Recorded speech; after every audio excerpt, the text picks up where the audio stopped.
Jangan lupa like, komen, dan subscribe channel YouTube TVRI Bengkulu, serta nyalakan lonceng notifikasinya.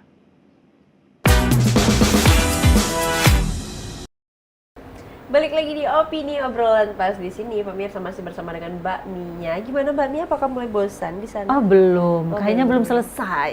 Belum selesai. Masih aman ya? Masih. Aku tidak membosankan kan Mbak Mia? Tidak dong. Oh, tidak dong. Oh, bisa aja. Mbak Mia, kita lanjutin nih. Tadi yang belum terjawab penuh.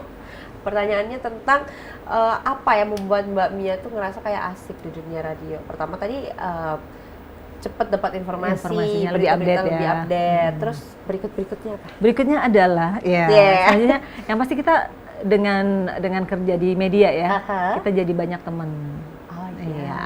Saya kayak Mbak Siska saya kenal, sama Tari saya kenal juga. Kalau saya diam di rumah kan nggak kenal. Iya. Ya kan? Itu teman ya. Belum lagi nambah relasi dari narasumber dong.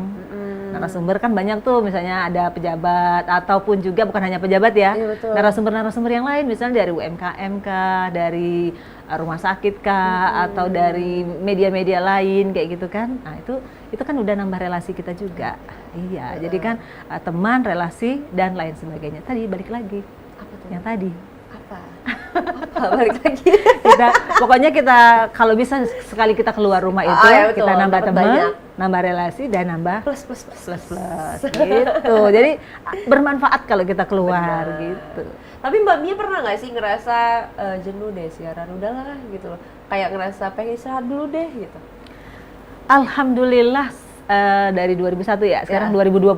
Bayangkan berapa tahun coba?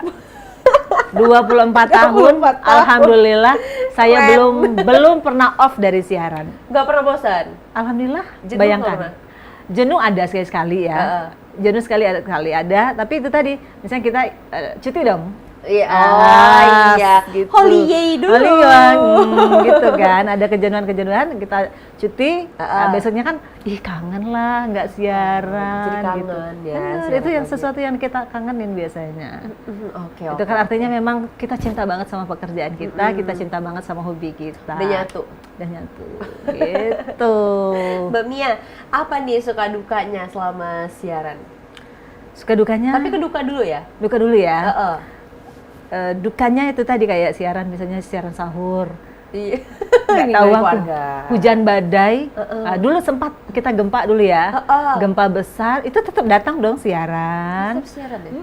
Kita kan nggak tahu yang namanya hujan badai, gempa ataupun bencana. Tanggung jawab sebagai seorang penyiar, tetap datang ke tempat kerja. Malah harus nginfoin itu kan? Betul, gitu. Jadi dalam kondisi apapun, kalau sakit itu tadi resiko ya. Kalau sakit gimana Mbak Mia? Kalau sakit, kadang kan kita flu ya, apalagi cuaca yang lagi nggak nentu. Itu gimana Mbak?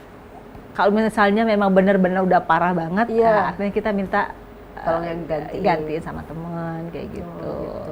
Ya gampang lah ya kayak gitu ya begitu. Kalau kayak gitu kan bisa dikondisikan. Tapi itu tadi kalau yang tadi terus kalau lebaran kita tetap dinas dong.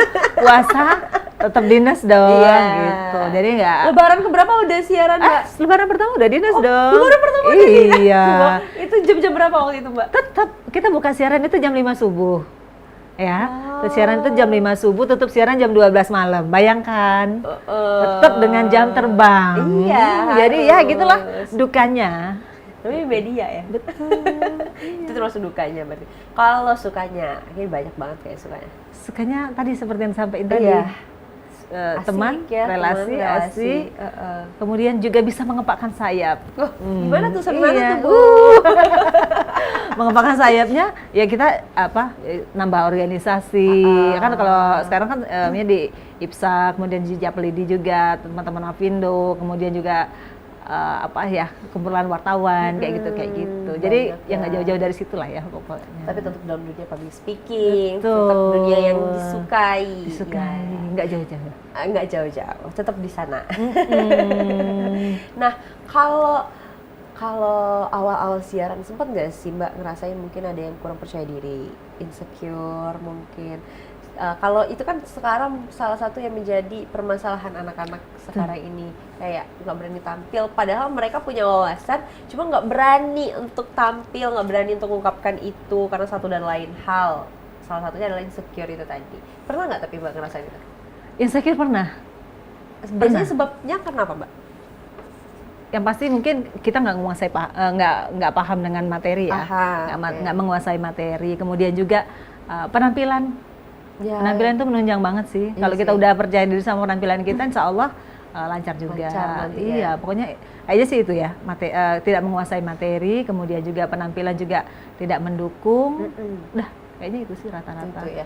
Tapi itu bisa Mbak pelajari ya akhirnya seiring berjalannya waktu. Nah ini juga harus ditiru nih pada pemirsa opini, biar jangan sibuk terpuruk karena insecure-nya ya Mbak ya. Tapi ya harus berusaha untuk gimana caranya biar bangkit, biar punya kepercayaan diri, biar nggak insecure terpuruk terus gitu. Kalau Mbak sendiri nih menanggapin pemberitaan sekarang, ini pasti nyampe juga nih ke telinganya Mbak kan.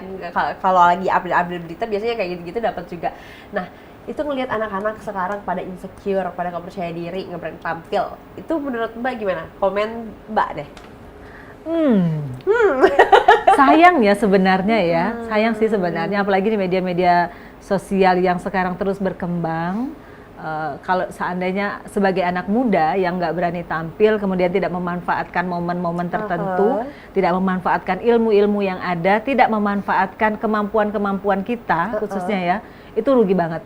Karena sekarang itu banyak sekali pelatihan-pelatihan yang bisa diikuti, banyak sekali, kita nggak mesti ketemu ya, bisa juga lewat Zoom kan, banyak pelatihan-pelatihan yang kita bisa ikuti. Kemudian juga banyak sekali ilmu-ilmu yang dengan gratis kita dapatkan, gitu. Baik itu di media sosial kah, dari internet kah, dan sharing itu tadi.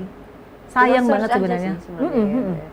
Tinggal kita kemauan kita sih sebenarnya. Kalau misalnya kita benar-benar pengen maju, pengen berkembang, yuk rubah diri dari sekarang. Apalagi masih muda.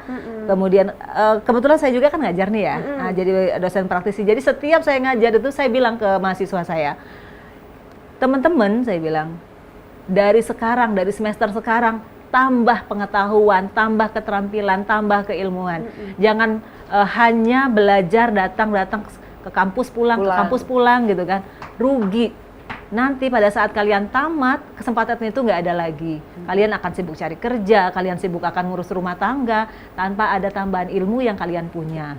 Gitu. Misalnya nggak pintar bahasa Inggris, yuk belajar bahasa Inggris. Kurang belajar ngomong public speaking, ayo mulai dari sekarang belajar public speaking. Kurang belajar apa, masak, ayo belajar dari sekarang gitu kan. Tambah aja keilmuan apapun itu, keterampilan apapun, biar teman-teman nanti ke depan itu bakal jadi kunci teman-teman untuk pendapatan juga bisa, keilmuan juga bisa. Tapi yang pasti keterampilan itu kan nggak bakal mati ya, karena bakal terus kita pakai ke depannya. Skill itu selalu dibutuhkan. Iya, jadi jangan satu keilmuan aja, tambah terus kalau bisa. Seperti itu sih saya ngomong ke mahasiswa saya.